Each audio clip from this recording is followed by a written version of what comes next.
Welcome to the Art of the Party podcast produced by Eventnoire, where culture and events intersect.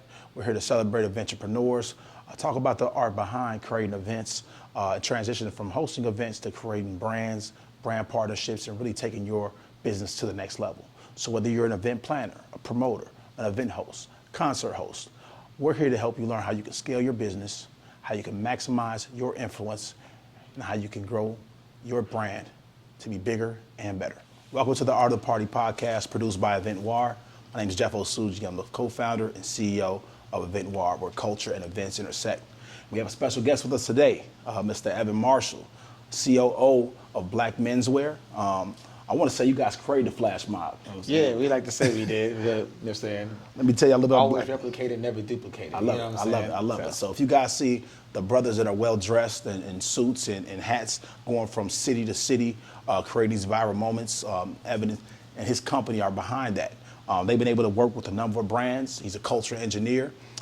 He believes in the importance of brand storytelling and enabling people to tell their stories and really changing the perception of black males. And so we're here to talk to him about how he's been able to not only create viral moments, but go from market to market with Black Menswear and international. You guys are going to a couple of international markets this year as well, right? Yeah, we're doing Ghana next month, and then we're doing Toronto, Canada in September. Those are our third and fourth international markets. We did Paris last year, and we did London in 2019. So I love it. And so it's tough enough for people to have a great event in one city, let alone go from market to market. So we'll talk to Evan about how he's been able to scale his business, really the key ingredients he's been able to leverage to be able to partner with brands, and get into a little bit of Black Menswear. So Evan, tell us more about how Black Menswear got started.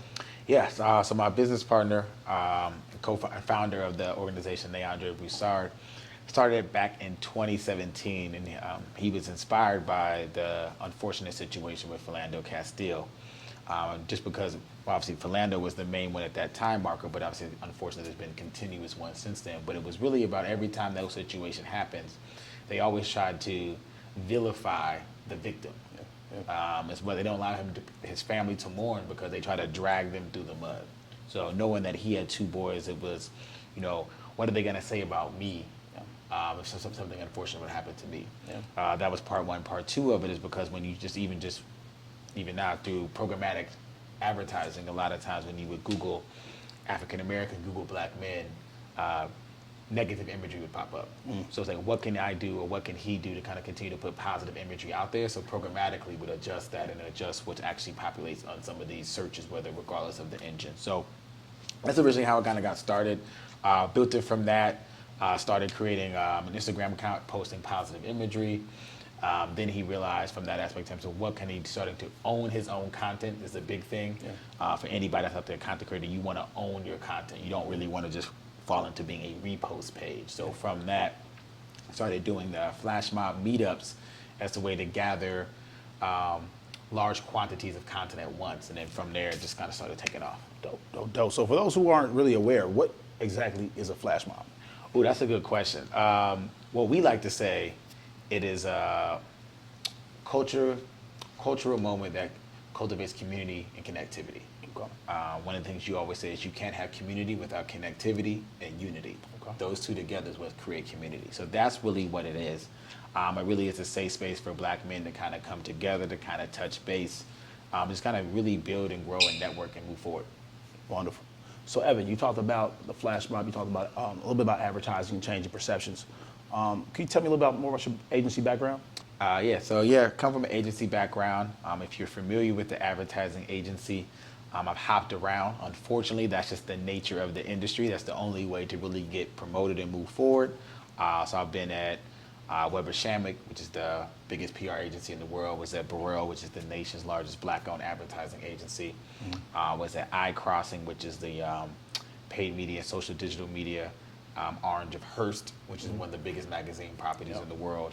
And then I was recently at an agency called Day One as well, which was the 2021 Social Media Agency of the Year. So kind of got a really diverse background in terms of a couple of different roles, everything from digital strategy to paid media strategy to social media manager to director of influencer marketing. Kind of touched the all gamut, but that's kind of really allow us to kind of really provide a wide enough framework as Quincy Jones likes to say, guideposts. Okay. In terms of who we are, in terms of who I am as a person, kind of moving things forward. Nice. I think it's important with you kind of sharing that background and how it's enabled you to shape how you guys have been able to grow as a business. So now we'll talk about some of the viral moments that you guys create. You guys have been able to go from market to market, as we talked about, Accra, Baltimore, I've seen New York, Miami, etc. So one thing you guys are really popular for is really creating these viral moments with your content. I think that's super important with anybody who has an event. You know, the goal is to be able to create some type of content or messaging that goes viral. Can you talk about, you know, some of the ingredients and some of the things and strategy behind how you guys go about creating your viral moments? Oh yeah, that's good. I think one of the things we really do is endearing ourselves to the local community which we're visiting. We're really big on, we're not coming into whether it's Baltimore, New York, Miami, Seattle. It's not, hey, we're coming in, come work with us. We're coming in to amplify what you guys are already doing within the community. We're coming in to amplify the men, the Black excellence that already exists there. We're just coming to shine a light on that. So because of that, that's why we have men that are like wanting to come on each regular basis, because they really take pride in shining that to, you know, I got guys like, come to Tulsa, Oklahoma, come to Montgomery, Alabama. I'm like, hey, so people want us to kind of come now from that. And I think from that, that's what allows those viral moments to happen. I would say, like, you kind of always look at like markers. I mean, our first real viral moment was actually in Dallas. The long story short, this is how God works. There's a kid here. He's actually from Chicago. His name's Harper Anthony. Okay. He actually flew to Dallas. He was supposed to be in a shoot for a larger brand. Yeah. For whatever reason, the shoot fell through. Yeah. His mom's line sister's husband was like, hey, well, there's this thing called the Black Menswear flash mob going on downtown in Dallas. Like, you know, we should take him out there. Since you're already out here, the shoot got canceled, definitely pull up, right? So he pulled up, and then from that, and Jordan was the kid, and that's where we got that iconic shot of like everybody lining him in the alleyway with his fists in the air. Nice, yeah. And that was the one that kind of set everything off. That was a really good viral moment. Something that wasn't even supposed to happen, because he doesn't live in Dallas. He wasn't supposed to be there. He was there for another shoot, and if that other shoot doesn't get canceled, he doesn't even come. Nice. That's one. I would say the second one we had was, we did a Philadelphia flash mob, which would have been at the Philadelphia Art Museum, and you all seen Rocky. That's where Rocky's running up the steps. When he gets done and he's like this, that's the Philadelphia Art Museum. So from that, there's one where everybody's walking down the steps. And then what happened, when we were in the middle of the pandemic, obviously we had the unfortunate moments with Ahmaud Arbery and George Floyd. So how the media portrays us, they were calling us looters, rioters, villains, terrorizing our community. So that video was actually from August the previous year. So it was probably about 7-8 months old at the time. Okay.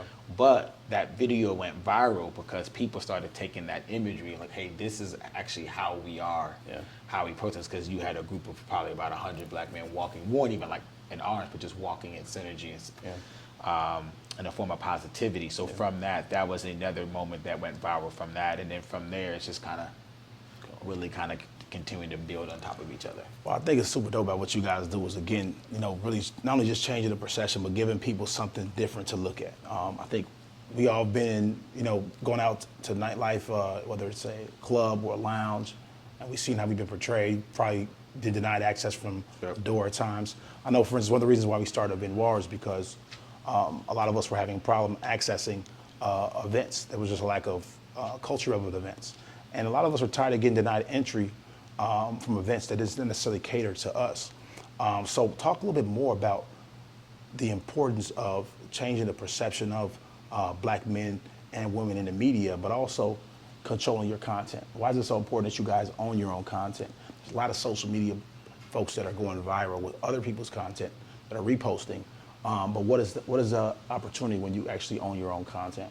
Yeah, I mean, I think that's a two-part question. I would say on the aspect of the changing the narrative, kind of getting into the club, one thing I always say is that I wish bouncers and promoters actually went through some sort of like fashion education, fashion guidance, right? Because you could have a situation to where, you know, you could have head to toe drip. You got 5 bands on, right? And nothing about the money, then they ain't gonna let you in. They just let this white dude in here with some $60 Allbirds. You know what I'm saying? Just look like, and he just look like in a Vineyard Vines polo. Like he don't got no sort of swag, no sort of outfit on at all. But you don't let me in here, and I'm the one with the money. Yeah. You just don't know that, but because of this perception, because of that. So I think that's kind of one of the things, but it's also because when he also sees it subconsciously, he doesn't think of that. Yeah. So whether that's kind of one of the reasons that imagery needs to be out there. And streetwear is just taking over, right? So I look at back in the day when I was coming out to the club, we used to have the collar shirts and the hard toes, right? And so now when we host events, we had to be cognizant of the fact that, folks are pulling up in the mics,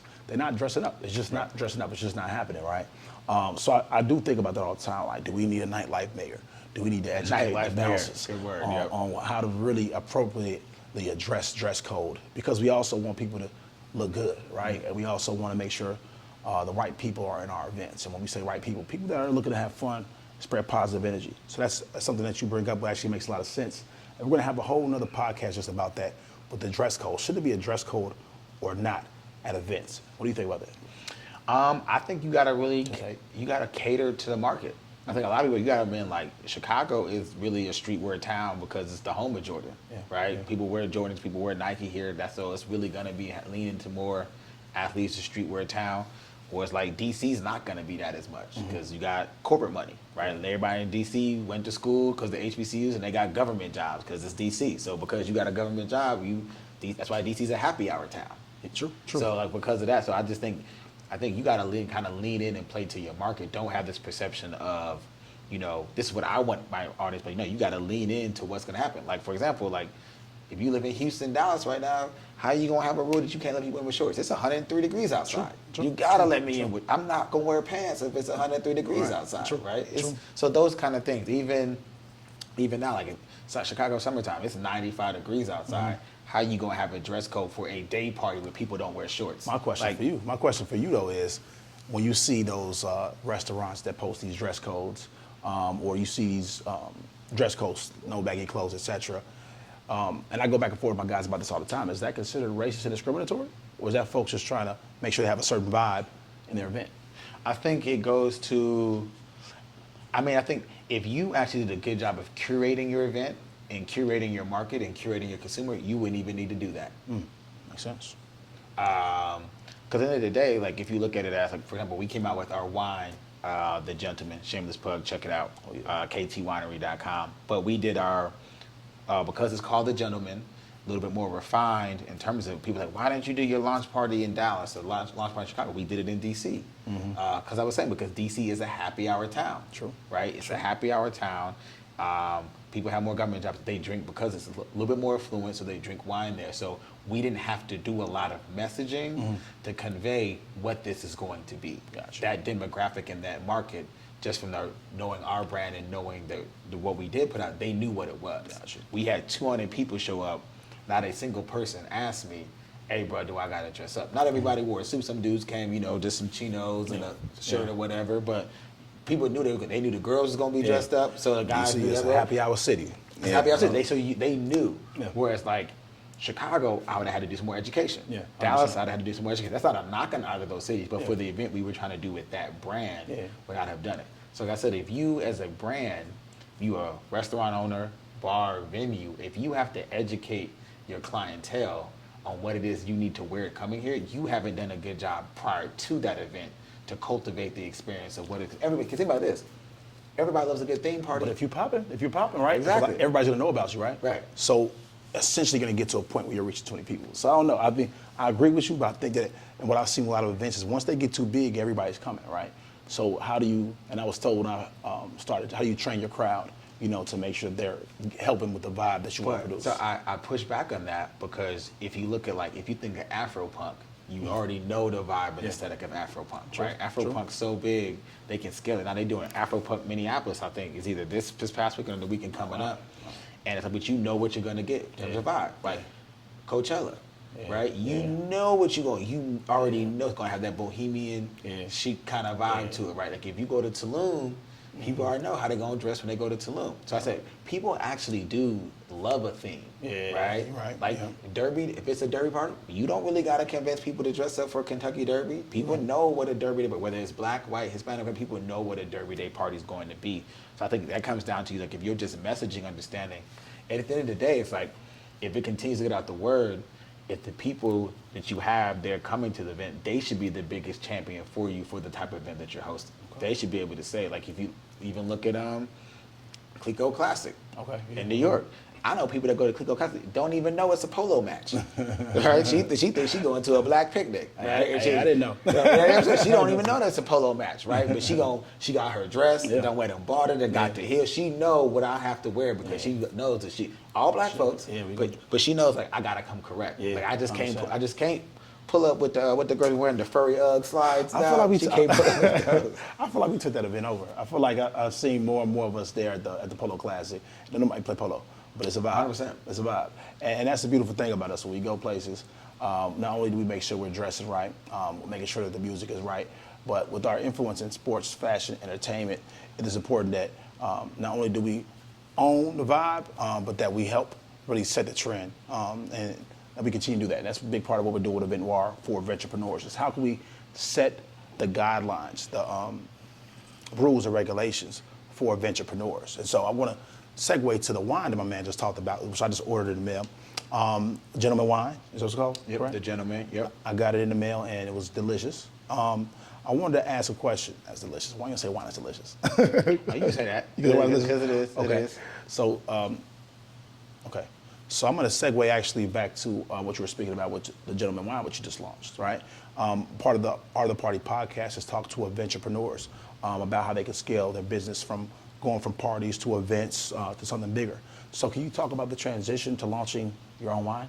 I think that's a good transition, because I think it kind of goes back to what we were just talking about in the previous, because it all came from branding. Like it's a licensing deal. Yeah, nice. Right? So that's a licensing deal for that. We got a licensing deal. We had a Moment in Time, which is a brand we came out with Wear Brand, which is the only black-owned hat brand in Nordstrom's and Neiman Marcus.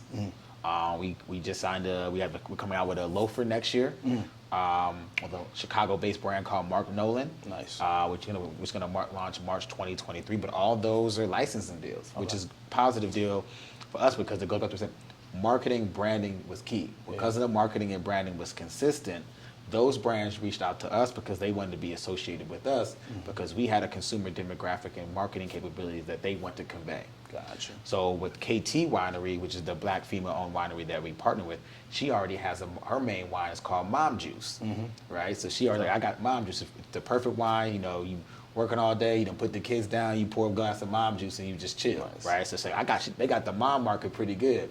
So, well, I need something for pops, I need something for dad, right? So it was like, well, who can we do? How can we brand something that's naturally equivalent to Mom Juice? Like, she's like, all right, well, let's think of Black Menswear called The Gentleman. So now if you think about it, on the shelf, same wine company has Mom Juice and The Gentleman. Those two labels even go hand in hand, 100%. right? They make sense from a brand and cohesion standpoint. And that was good. And then obviously, you can get to the point, I always champion licensing deals, because you don't got to come. People say, I need capital. You don't need no capital. Love it. Obviously, they keep majority of the equity on the deals because they're financing it. But at the same time, it allows us to extend our product offering into different demographics. But at the same time, we still do get the profit share agreement is pretty favorable. So it's still, we make money off of that as well. Licensing deals, y'all. You just put us up on game. Their way to leverage your influence. If you have a strong database, strong influence, figure out how you can get a licensing deal with a brand so it won't be as capital intensive, but you'll be able to profit off it. Yep. Break me down how you were able to approach getting a licensing deal for folks who might be interested. I would say the main thing is in terms of finding the right partner is key, right? Because finding the right partner, the key with licensing deal is understanding the true value that you provide, right? So a licensing deal, obviously, you're going to have to promote it at the same time. You're not just slapping your name on the label and then producing it. But at the same time, so you got to provide marketing, social posts, talking about it, speaking engagements, championing it, encouraging it, seeding it out to friends and family. You have to do a variety of different things with it. But at the same time, I think having a clear concise value in terms of what is the value and the offering that I'm having outside of just my name, image, and likeness that's going on here. But what's the value add that we can have with this distribution, email marketing, things of that nature. I know you mentioned data collection is a really strong one. Like if you have a strong email database to go with your social following, you can say, hey, you know what? I'm branding you, and they're driving to your website. If you got a pixel, you got a website, an email capturing that's you can get 5, 10, 20,000 new emails off of that. That's a great advertising game. That's a great about anything. But if you got other products outside of me, now they're in your database outside of what I'm doing. Right. So like now you got a greater value add. Like this is new customer base for you for all your products. So those are the things that you got to look from a license. What is the true value that you provide? It's not just, hey, look at me. It's like no. I can provide value to you in other ways. 100%, 100%. And it's important to get technical when you're focused on event marketing. You talked about pixels.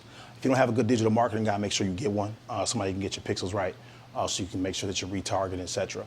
No, it's amazing. It's amazing. So Black Menswear, where you guys going next? Right now, I mean, we got, when Biggie said more money, more problems, that's what I'm dealing with right now. I got CRM systems and payroll and stuff like that. Right now, so we're going to Ghana next month. Doing a flash mob over there. Shout out Jermaine Gibbs. He's our lead photographer. He built a school over there through a nonprofit he has called Hope Missions outside of Kumasi. So we're doing some things with that. We have Toronto in September. We're hosting a summit called the Black Men Summit, October 22nd in Dallas. It will be us, the Black Wealth Renaissance, the Dad Gang, and the Black Man Can. Follow all three of them. You probably already do follow Black Man Can because Brandon will definitely be 1 million followers by the time this summit hit. And then we got Miami to end the year. A couple of things. We just launched a production deal with Reach TV. So working on 2 shows that we're working on with them as of right now. We're got some contents with some brands coming out, shooting season 3 of our podcast, The Check-In. Working on a distribution deal right now with the major podcast partner as well, which should be announced within the next few weeks. So you are going to see that on the podcast platforms getting distributed. And it's all started with the flash mob. All started with the flash mob. Yeah, man. To your point, if you told me 3 years ago when we did our first flash mob in Chicago, 2019, that 3 years from then we'd be executive producing TV shows, I'd been like, what's the show about? Mind you, we're not in the show. Okay. We're producing it, right? Because earlier thing as you're saying, like creating that culture connectivity, like the platform Reach saw enough value in us in terms of our vision and what we're building to allow us to curate it and build it out versus like you guys got to be in the show. Y'all have some celebrities pull up to some of these flash mobs too. Oh yeah, we've had a couple of them. We've got a couple of them. We've had JB Smooth, Avion Crockett. Who else? We got Everett Taylor, Kenny Lattimore. You know what I'm saying? Got a couple different ones doing it. And you were recently at it was a brunch. I think I saw you at with a couple guys. Oh yeah. So we shout out to Trail Thomas. So we co-host the Black Excellence Brunch. Okay. We host the King's Editions. Trails actually does the Black Excellence Brunch, co-ed and for women outside of us, but we've been doing the King's Edition. Black Excellence Brunch is inspired by the traditional Sunday dinner. Okay. It's in honor of Lily Black Excellence. Historically, how it works is we do them in Los Angeles. We invite 50 to 60 when the ones we do brothers there. Kind of really hand selected intentionally because we really want to try to curate a room that for people can kind of connect. We did, our first one was last July. We did one, we honored Cedric the Entertainer. Then we did one to kick off Super Bowl this year, and we honored Michael Brockers. And the most recent one we did 3 weeks ago was in conjunction with Amazon Prime for a new movie called Emergency starring R.J. Kyler. So check that out on Amazon Prime. And it was dope. We did it at the 1010 Wine Bar in Inglewood. Terrence J was the host. Wonderful. Who all got? Mario was there. Amon Shumpert. Who we had? I was actually in LA at the time. Mario stayed in the same hotel as me, actually. Jimmy. We got Jimmy. Jimmy Akingole. I just call him Jimmy. He plays Jeffrey Bel Air. Adrian Holmes' Uncle Phil was on Bel Air was there. Dope. And just honestly, just a good vibe. And honestly, even from that, man, just creating good vibes, networking. Yeah, it's a great so that's what we gotta do. One thing, Evan, he's a pretty humble guy, man. Every time I have a conversation with Evan, he's talking about one of the deals that he's doing, one of the power players that he's connecting with. And so it's so important as you start doing events, you continue to build your network. that you leverage your network to see how you can set up win-wins? I would say, just to people have that, follow up is key. Yeah. Like, you'd be surprised how many times you meet somebody in the room and you guys exchange numbers and they be like, oh yeah, we gonna work. And then it's like, and no, you don't, and they really want to rock with you, and that person never follows up with I can't stand them. We gonna work, guys. like, and they never follow up with up. them, right? Shoot them that, like, if you meet somebody, like, here, get a phone number, like, follow up with them. And I always say, no doesn't mean never, right? Yeah, if you follow up and it's like, hey, I don't have the time right now, figure out a way to be pleasantly persistent. I like it. Being pleasantly persistent isn't a, hey man, you get the text message I sent you last time. Hey man, you get that email I sent you. It's like, what you do is pleasantly persistent. Like, hey, I know we discussed this, but since we last spoke, I've done A, B, and C, and D. Because what that does, even if they don't respond, they see it. And then people like to observe and see if you can execute, see if you can put your money where your mouth is and actually deliver. Especially if you're dealing with the people you want to work with, execution is key. So if you be pleasantly persistent and show them how you're continuing to build, continue to grow, and continue to evolve, then you'll get that email, you get that phone call back, you'll get that text one day and like, hey, bruh, I know you've been trying to get a hold of me, but I'm ready to go. I love it. That happens all the time. I love it. And we're gonna have an episode that's just gonna focus on brand partnerships, but that's super, super relevant to brand partnerships. Relationships, being pleasantly persistent. So we drop a lot of game here, man. I appreciate you, Evan, for sharing this insight, man. So Evan, what's next for Black Menswear? So you got the shoes, you got the wine popping. What's the overall vision when you can say, man, we've accomplished what we came to accomplish? Yeah. One of the things, I'm reading Quincy Jones's book right now, 12 Notes of Creativity. And one of the things he talks about in chapter 4 is guideposts, and about how you got to have guideposts. The guideposts will send you in a direction when you go, but they always need to kind of continue to move the marker. So I would say we've accomplished what we set out to accomplish, which was to create connectivity and community amongst Black men around the world. We've done that. What our moving the guidepost forward now is what we're doing is kind of what we call elevating the palette of life. So it's really kind of highlighting and elevating, creating space in terms of how to navigate those rooms. Like when you're in a room with some heavy hitters, with some mentors, with some people that you've aspired to be like, that you inspired to be, how do you learn how to sit back and take up free game, but also how do you create value? One of the things a lot of times, you can't just be a fly on the wall, because you might leave that room and be like, who was that? Why y'all invite him? He ain't saying that. He had no value to this room. Those kind of things, right? Even some of the things, okay, now you're getting older. Like you're not in the club drinking Crown and, Henny and, you know what I'm saying? Now you drinking wine. So what's the difference between a Bordeaux, a Merlot, a Cab? What's the difference between a Sancerre versus a traditional Sauvignon Blanc? Little subtle nuances like that. And just kind of helping you refine your palette, highlighting Black artists and creativity, like highlighting the history of Black painters, history, like we're talking about Martha's Vineyard. People don't know Oaks Bluff, which is the Black area market. What's Oaks Bluff? Oaks Bluff, yeah. So that's the Black area of Martha's Vineyard. People been going there for years. Like Langston Hughes had a crib there.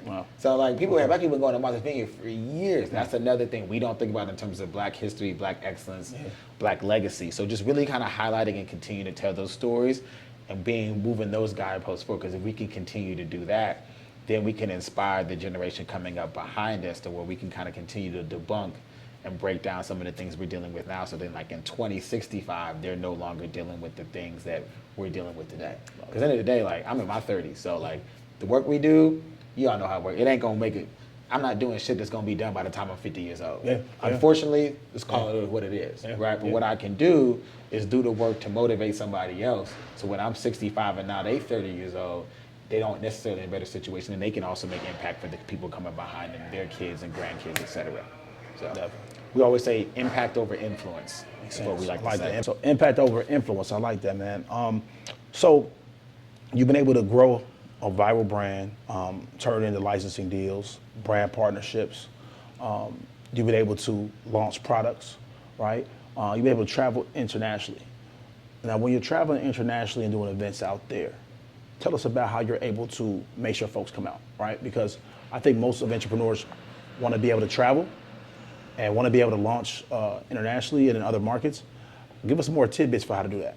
No, yeah, I think that goes back to what I was saying earlier. Even when you traveling, even in the stateside, it's like you can't be the mindset of I'm coming here, come to me. You got to go there. I'm coming to you.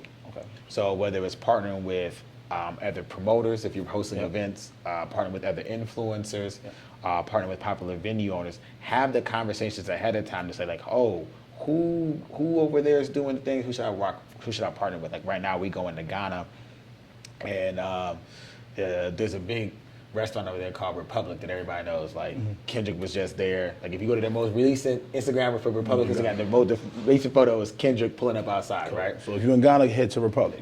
For one of the guys I know, is like, oh, you should go. You should meet with this guy named Raja. Raja owns Republic. So I have a conversation with him, and Raja's like, oh yeah, anything you guys want, you should connect to this person, this person, this person. So from that, now it's opening doors. Okay. So we're gonna have to get you to Nigeria, but it's coming. But even then, it's also we're doing this in advance. Okay. We're not going until next month, but we're having these conversations now in the end of May. You can't wait to the last one. Like, hey, I'm gonna be there, but you guys pull up. That doesn't, because you're also not taking value out of their time. Yeah. So as I was saying, these are business owners. So the same way you're running a business, you trying to create events, they running businesses as well. Yeah. They running venues, they running bars. So same way you want them to be respectful of your time and value offering that you have to value what they bring to the table as well. So I would say really extend them and then empower them. Yeah. Like don't look at it as this is Evan Marshall's turn up. Yeah. This is Evan Marshall's turn up at the Republic. Yep. Right, so the Republic is actually hosting the event. Yeah. I'm just there, but it's not because it's not about me. Yeah. Nobody know who I am. They know what the Republic is, right? So that's one of the things we like to do. Even now, we adding a service aspect of what we're doing. Like in Baltimore, we just did Sunday Service. We didn't go in and say, hey, we're going to host this. We partnered with Synergy Baltimore, which is a nonprofit already based there. And then what we did is we had the guys that came to the flash mob go to we handed out 250 bags of food, toiletries, and diapers and things like that to West Baltimore because they were already doing it. Hey, you know what? We're coming to lend a helping hand to what you guys are already doing. Mm-hmm. How can we be literally foots in the ground? How can we actually be physical labor for you to extend what you guys are doing? Because it's not about us. Like you are the ones that live in Baltimore. Yeah. How do we help you make an impact versus us coming in like we're going to do this in Baltimore? It's like no, like who's already doing this in Baltimore? Yeah. Same thing whether it's Ghana. Whether it's Paris, it's London, these are global markets. There's people over that are already doing their thing. Like tap in with them, and if you provide value to them, they're gonna be willing to accept you and welcome you in with open arms. I love it because as somebody who's traveling and doing events, sometimes people can get very territorial. So you bring up a good point about making sure before you have everything set up, you reach out to the right partners. So it's really an organic relationship. Yep. So I love that. So I'll ask you a couple more questions before we close out. First question: what's the best advice you ever got in terms of event marketing? Event marketing and event planning, just in general, that's helped you for your business. I would say, best advice ever. I would say the one that I got as of right now is actually from earlier today. Somebody else's success should be inspiration, not intimidation. I love that actually. Yeah, I mean, I think that one thing you see is for me personally, when I see other people doing well, I just get motivated and I try to have a conversation with them about what they're doing. So I love that. I love that. That's a question for you. This question we're going to start asking all of our guests. What was your favorite event that I've ever been to? Favorite event you've ever been to? Wow. Or an event that really just motivated you? Man, that's tough. All right, so this would have been, what year did Beautiful Dark Twisted Fantasy when I was 2010? 2009, a while ago, 2010. So I was interning in New York at the time. I'm in my 30s, so I'm dating myself. I was interning in New York at the time, and this is back when A-Track used to do Fool's Gold's Day Off. He used to do Fool's Gold's Day Off parties. And it was the first, there's this thing in Brooklyn called the Brooklyn Bowling Alley. It's like a concert venue / an actual bowling alley. And he used to have everybody pop up and do this. So like this one, it was A-Rap music, Kid Sister, shout out to Chicago, and then Sci-Hi the Prince, and it was Sci-Hi the Prince's very first show in New York. It was $5 to get in. My brother's got bars. So I love Sci-Hi. $5 to get in. Nice. So we get there, Wu-Tang pops up. It was like RZA, Jizza, You God. Wow. But then crazy thing, that was the night the Runaway video debuted. Okay. So Kanye pops up, does a 30-minute set. Oh, wow. For it was like 300 people in this venue, $5, like at a bowling alley. That's crazy. It's like damn near peak Kanye, because it's Beautiful Dark Twisted Fantasy. Like in terms of when he had his peak, this is peak Kanye. He did the Runaway. That's when he used to wear that super big chain with the pharaoh head. You know what I'm saying? Okay. Nice. So I'll never forget that because that was really like, and that's when Kanye was still in the mode. Like he still had like Fool's Gold, good music, and that's when A-Track was working with him a lot. So that was dope because it was like you don't get that level of intimacy. Like the biggest artist in the world is performing for like 200 people. Yeah, I love it. I love it. I love it. So Evan, your upcoming Black Menswear events, of course, you can find on Eventnoire. I want to ask you, man, what made you decide? This is a shameless plug, of course. What made you decide to use Eventnoire for your events? Honestly, man, it's more than other black-owned business. To be honest with you, that's really what it comes down to. Nothing more, nothing less. I look at it as like, okay, if you could provide the same service as Eventbrite, why would I get into money? Like this white man, I can get the money to you. And not even that I didn't know you before we started working. Crazy thing, he messaged me on LinkedIn. So we did not know each other. He messaged me on LinkedIn and was like, hey, I see you affiliated with Black Menswear doing events. Do you mind if we have like I get a conversation of your time, a moment of time for you to talk about it? We had a 30-minute conversation. I was like, cool, y'all do everything Eventbrite does? Called Dre, my business partner, like, hey, let's work with Eventnoire. Eventbrite they paying the same things. Why not just get the money in? He was like, cool. Like, that's what I say. That's really what it was. It was really nothing more than that. Cool conversation. It was nothing really more than that. But honestly, like, I mean, we love the platform. We love how your service that you guys have been providing. But even then, I would even give kudos to you, the fact that it was a LinkedIn message. You know, people don't have that initiative to be like, hey, let me shoot you a LinkedIn message. Man, y'all are doing some dope stuff. I'm like, we need to partner with these guys. And also, you talk about partnerships. If you would have DM'd me, I probably wouldn't have taken you as serious. We'll be honest, because I always say, like, when it comes to business and deals, it does not go down in the DM. 100%. Like, 100%. Even if you do DM me, here's my email. Email me so we can actually have a conversation. So I can actually have this chain. Because I'm not scrolling back through a conversation to go over what we discussed. So the fact that you even linked in me was like, okay, he actually bought his business. Let's not go down to the DMs, y'all. Y'all heard it here first. Maybe if you try to holler at a lady, but you know what I'm saying? If you try to get that bag, it does not go down in the DM. That brings me to my next thing I want to share with the audience. I hear a lot of ladies that I know are always looking for great men. If you guys pull up to the Black Menswear mob, wherever they are, I promise you're going to probably find a brother for yourself. So check them out. There's a lot of great brothers that are doing great things and they look amazing. We want to thank Evan for popping out, spending some time with us on the Art of the Party podcast. Again, one of the venturepreneurs that I have a lot of respect for, creating waves in multiple markets, nationally and internationally. If you're in Accra in July, what's the date? July 23rd. July 23rd, pull up to Accra, check them out. They're going to have their flash mob there. They're moving around to multiple cities. What are the dates? What are the cities for the rest of the Toronto, Labor Day weekend, so September 2nd. Dallas, October 21st.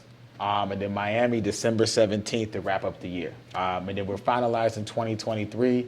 We're working on a pretty big deal. We get this deal coming through the table right now. We're going to kick off 2023 with a bang. I can't put it out there because the contract has not been signed, but by grace of God, it's going to change the game. You got it, man. Well, we're excited, man. We want to thank the whole Black Menswear family. We want to thank Evan Marshall.